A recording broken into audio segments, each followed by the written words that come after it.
2014년 9월 25일 목요일 부동산 중개인인 베벌리 카터는 손님에게 집을 보여주러 나간 후 다시는 집에 돌아오지 않았습니다.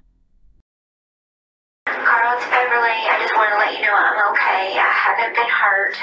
Just do what he says and please don't call the police. If you call the police, it could be bad. Just want you to know I love you very much. Beverly, why Beverly? She was a rich broker. Do you have anything to say to the family? Sorry.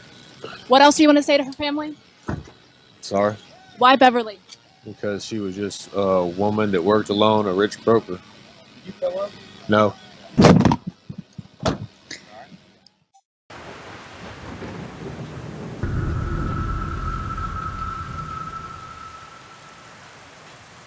(1963년생인) 베벌리 카터는 알라바마에 위치한 맥클렐란 공군기지에서 이남 이녀 중 셋째로 태어났습니다. 베벌리는 항상 에너지와 열정이 넘쳤으며 활기차고 재미있는 성격으로 주위 사람들을 즐겁게 해주었습니다.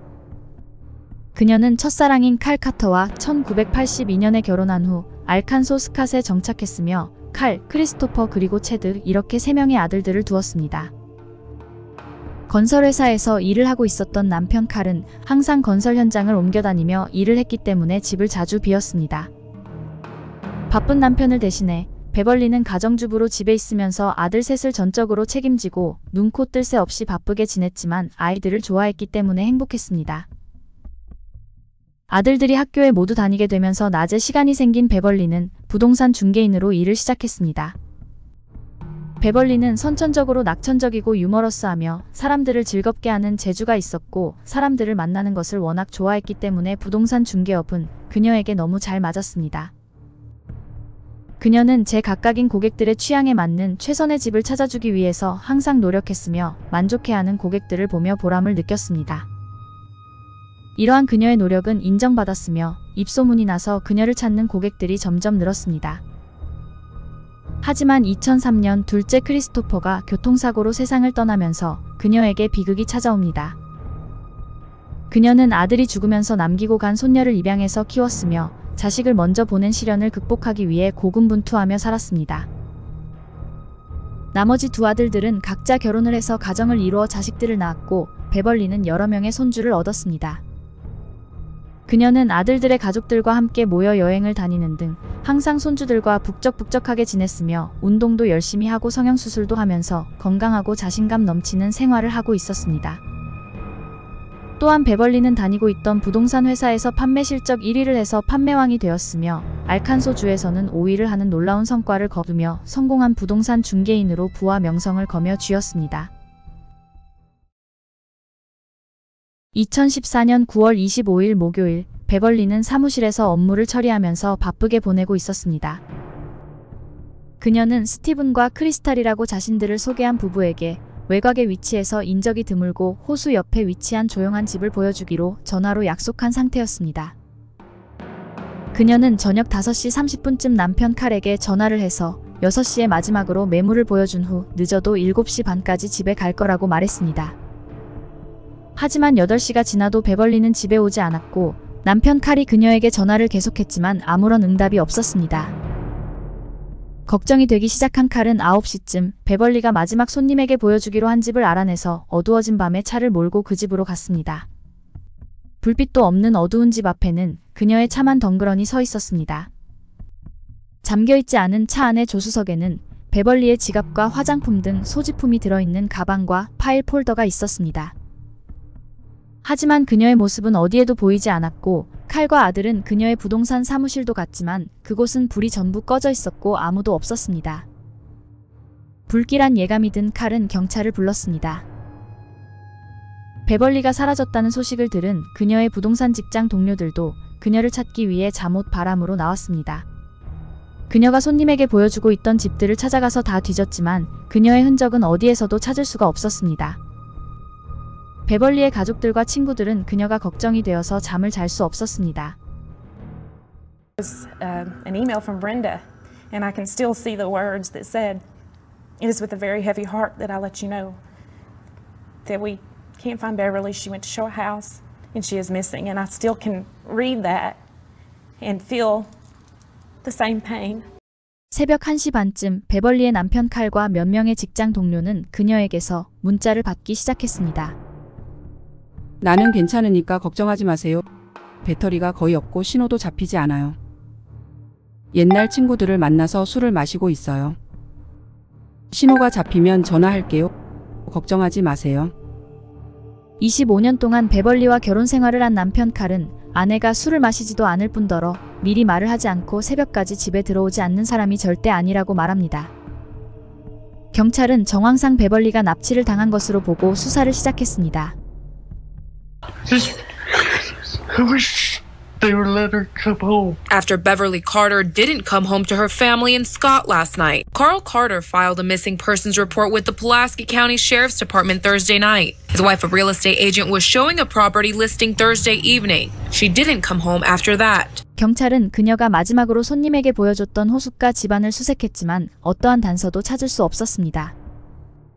하지만 집 현관문 바로 앞에 질질 끌린 듯한 자국과 타이어 자국이 선명하게 있었고, 이것은 경찰의 눈에는 마치 무거운 어떤 것을 최대한 밖에 있을지 모르는 사람에게 들키지 않고 집 밖으로 가지고 나오다가 생긴 것으로 보였습니다. 호숫가 집의 이웃에 사는 사람들을 탐문 수사를 하던 중 차를 타고 지나가는 길에 마른 남자가 집 앞에서 기웃거리는 것을 봤다는 목격자가 있었습니다. 지역에서 활동하고 있는 부동산 중개인들이 경찰을 도와 베벌리 수색에 적극적으로 참여했습니다. We expect we will get information today. My expectation is to find Beverly and find her okay. But we have time is of the essence. The plan today is we're going to set up a grid around the area where Beverly went missing and search everything we possibly can. 물론 이렇게 여자가 감쪽같이 사라진 경우에는 보통 남편을 먼저 의심하게 됩니다. I just would like to have my wife back. I beg anybody, just take her over and drop her off on a sidewalk and keep driving. 사람들은 부부간에 돈 때문에 문제가 있었고 베벌리 이름으로 거액의 생명보험금이 들어있다고 말하며 칼을 의심하기 시작했습니다. 그리고 몇 년 전 칼이 바람을 피워서 베벌리가 마음고생을 심하게 했으며 그 일로 그가 그녀의 얼굴을 때린 적도 있었습니다. 경찰은 칼을 조사하는 동시에 가장 유력한 용의자들인 베벌리가 집을 보여주기 위해 마지막으로 만났던 스티븐과 크리스탈이라고 자신들을 소개한 부부를 찾고 있었습니다. 하지만 그 부부가 쓴 이메일과 전화번호, 그리고 베벌리에게 제공한 그들의 모든 정보가 가짜로 밝혀졌습니다. 사이버 경찰은 IP 주소를 추적해서 베벌리에게 이메일을 보낸 범인의 신원을 특정하는 데 성공했습니다. 33세 에런 루이스와 41세 크리스탈 로우리를 범인으로 특정한 후 경찰은 루이스의 집 주변에 잠복해서 그를 감시했습니다.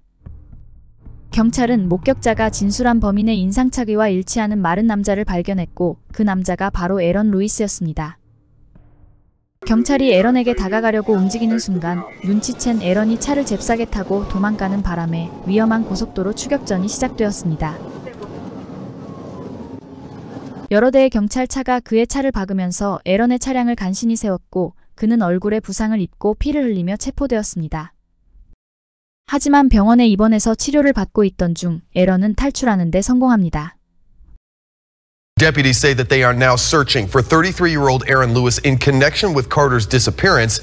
They say that they consider him to be dangerous. 그의 도주는 공개 수배 방송을 본 시민의 신고로 그리 오래가지 못합니다. 911. Hey, I'm sitting over here. They're looking for a guy here that was involved in the realtor being kidnapped, and this guy looks like him, and he is nervous, and he's out here at the bus stop. He's wearing a black shirt and some jean shorts, and he went into the subway. 서브웨이에 들어간 에런은 불안한 모습으로 한참 동안 서성이다가 밖으로 나갔고 신고를 받고 신속하게 출동한 경찰에게 바로 붙잡혔습니다. 에런은 과거에 여러 개의 경범죄를 저질렀던 기록이 있었으며 트럭 운전사로 또는 건설 현장 인부로 일하며 평범하게 살고 있었습니다. 체포된 에런은 거의 바로 자기가 베벌리를 납치했다고 순순히 인정했습니다.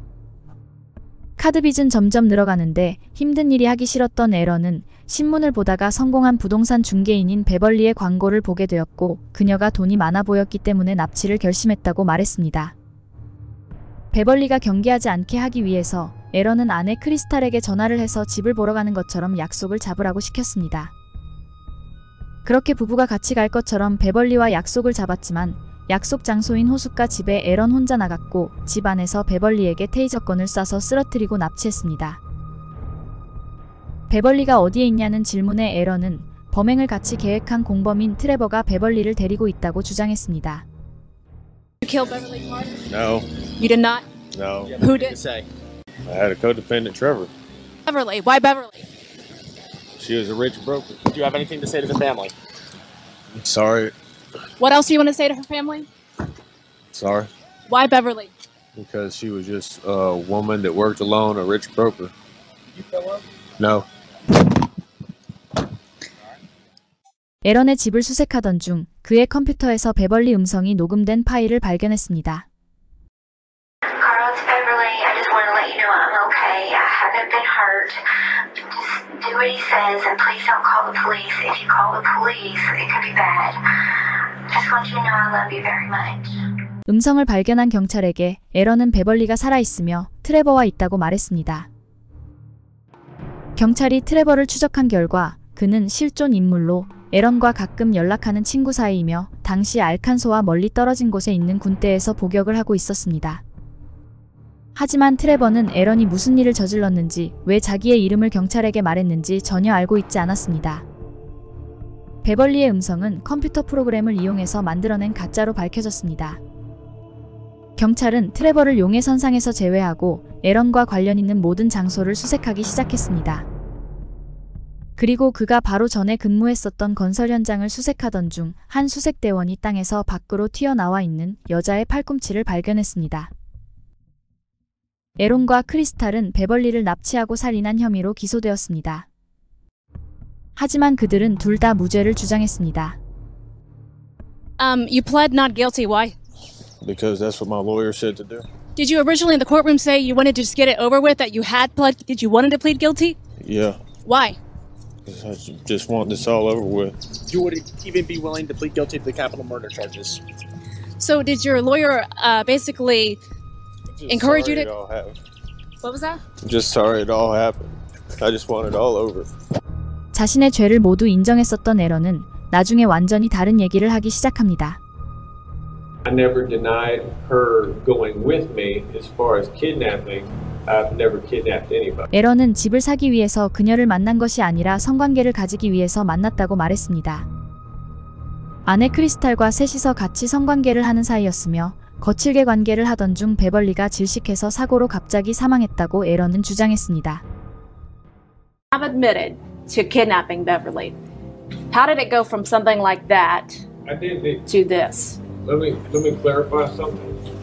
Let me ask you a question. Where do you get the admitting to kidnapping? I was told when we were walking. I just want it all over. A woman that worked alone, a rich broker. 그는 언제 그랬냐는 듯 180도 바뀐 표정과 태도로 꽤 침착하게 기자의 말에 반문했습니다. I'll say this. I didn't kill her. I didn't murder her.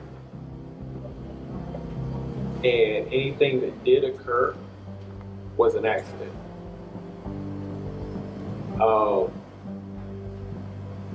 I could prove it. So you're saying that Beverly got in your car at her own free will that day. 크리스탈은 종신형 대신 30년형을 받는 대가로 유죄를 인정했고 그녀는 에론에게 불리한 증언을 하기로 검사와 합의했습니다. 크리스탈은 베벌리에게 무슨 일이 있었는지에 대해 모든 것을 털어놨습니다. 그녀는 베벌리에게 전화해서 손님인 척 약속을 잡았고 에런이 호숫가 집에 나타나서 베벌리를 납치한 후 그들의 집으로 데리고 갔습니다. 에런과 크리스탈은 베벌리의 몸값으로 1억 4천만 원을 남편 칼에게 요구할 계획이었습니다. 하지만 에런과 크리스탈이 만든 베벌리 목소리를 남편 칼에게 보내 몸값을 요구하기도 전에 경찰이 수사를 신속하게 시작했고 베벌리의 납치가 전 국민의 관심을 받게 되자 부부는 당황했습니다. 또한 욕실 안에 갇혀있던 베벌리가 캐비넷에 들어있는 약병들을 본 것이 큰 화근이 되었습니다. 처방받은 약들에는 에런과 크리스탈 이름이 적혀 있었기 때문에 자신들의 정체가 탄로날까봐 베벌리를 죽이기로 결심하게 됩니다. 에런은 베벌리를 건설 현장에 데려갔고 그녀의 얼굴을 공업용 테이프로 여러 번 감았습니다. 그리고 그녀가 숨을 쉬지 못해 서서히 죽게 내버려뒀습니다. 2015년 12월에 재판이 시작되었고 2016년 1월 15일에 배심원들은 판결을 내렸습니다. 에론 루이스는 납치와 살인 혐의로 유죄 판결을 받았고 가석방 없는 종신형을 선고받았습니다. 크리스탈 로우리는 약속한 대로 30년형을 선고받았습니다. 2020년 크리스탈은 주지사에게 자신이 신을 찾았고 용서를 받았다며 형량을 반으로 줄여달라고 요청하는 편지를 보냈습니다.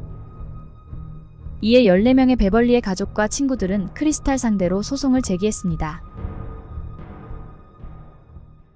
영상 제작에 힘을 보태주실 분들은 구독, 좋아요, 알림 설정 부탁드립니다.